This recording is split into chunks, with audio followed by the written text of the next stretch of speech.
This is the Good Neighbor Podcast, the place where local businesses and neighbors come together. Here's your host, Sophia Yvette.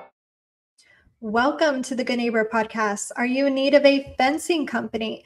Well, one may be closer than you think. Today, I have the pleasure of introducing your good neighbor, Leslie Cobern with Esterday Fence. Leslie, it's wonderful having you on today. Now, we are so excited to learn more about you and your business. So go ahead and tell our listeners just a little bit more about your company. So we are a family-owned and run business. We've been serving the Dallas-Fort Worth Metroplex for over 40 years, since 1984. We do all kinds of fences. We do wood fences, iron fences, farm fences, PVC, and we recently started doing in-house staining. So we have, so even if you don't need a new fence, but you just need to make the fence that you have last longer, we can come out and clean and stain it for you and double the life of your fence. Wow, very exciting stuff. Now, let's dive back in time for a second. Tell us a little bit more about how you came up with the idea for this business in the first place. So this is actually a fence company started by somebody with the last name Esterday. My dad purchased it in 1997, and I started working for him then. And we were going to change the name, and then we thought, well, all the signs are out there. It's kind of an interesting name, so we kind of kept it, and we've just been rolling along since then. And he semi-retired back in 2017, and then really retired in 2021. So I have been running it since then. Wow. And what made you want to keep the name today? Again, just the familiarity, and you've got signs on fences, and you've got a website that you've had for this long. And it's just kind of not a catchy name, I would say, but people tend to remember it. A lot of people think maybe it was yesterday or Esterday, but so I think just the longevity of it, why go changing it? Very, very true. You definitely got it well branded there. Now, what is that number one misconception you get asked today in your industry? Being in DFW, crazy weather happens all the time. So what happens if someone has a fence and needs a repair? If you need a repair, so there's different kinds of repairs. A lot of people will say, how much is it just to replace a post? But a lot of times it's not just replacing a post. It's if your post is broken, it might mean that you've had the fence for a while, and it's time to maybe repair a section or two.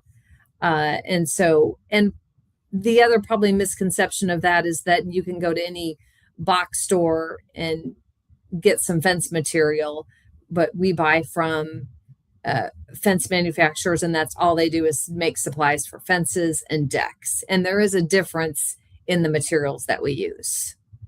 Wow. Now, besides materials, what is the biggest difference between DIYing your fence and getting a professional to get it set up for you?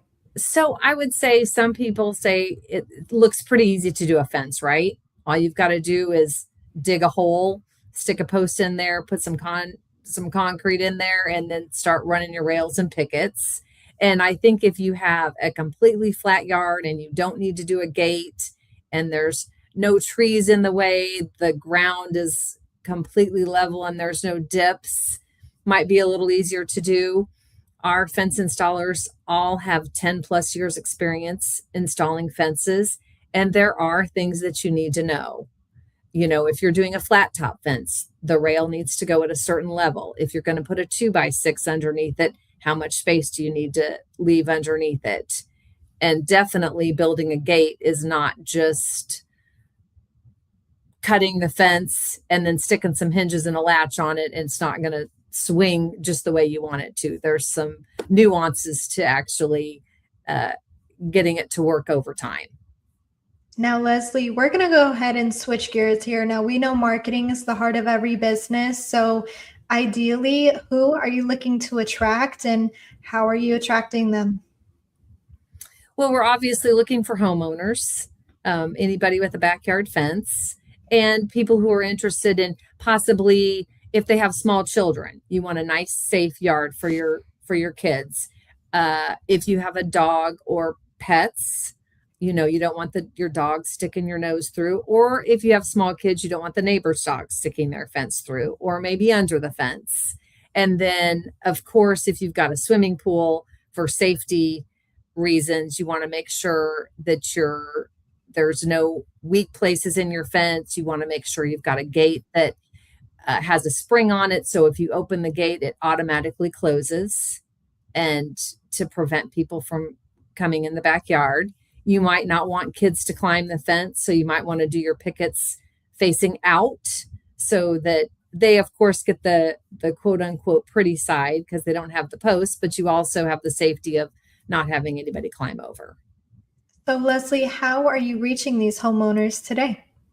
Right now obviously we have word of mouth. We love a good referral from a neighbor, or if we're working in the neighborhood and you see our guys out there or see the trailer out there.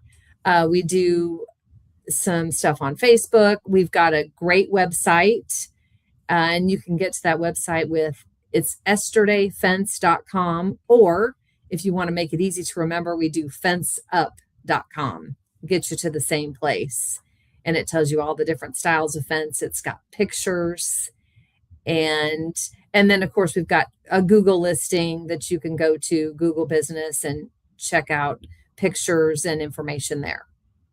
Amazing. Now, outside of work, what do you and your family like to do for fun?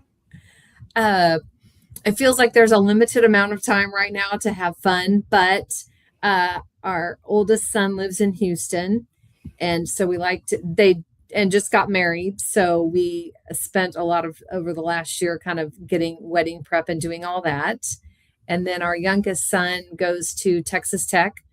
Actually, my husband and the oldest one went to Texas Tech. So we love some Texas Tech football. We typically try to do at least one Lubbock trip, if not more. And my husband and I love live music. Sometimes we just go see a cover band or, the real deal, but that's always fun. Very, very fun. Now we're going to switch gears back to the business for a second. What is the greatest takeaway you would like our listeners to gather from learning about Esterday Fence? I think the best takeaway is to know we've been in business for over 40 years. All of our installers have 10 plus years experience in fencing, and we work with, as I said, professional fence material companies, so that just specialize in fence and deck products that we've been working with for, again, over 40 years. We have a good relationship with them, and we feel like we're getting the best quality materials to install fences for homes in Dallas-Fort Worth. Wonderful, wonderful. Now, I think you already said this, but where is the best place for listeners to go to learn about Esterday Fence? If you go to fenceup.com, that'll take you to our website.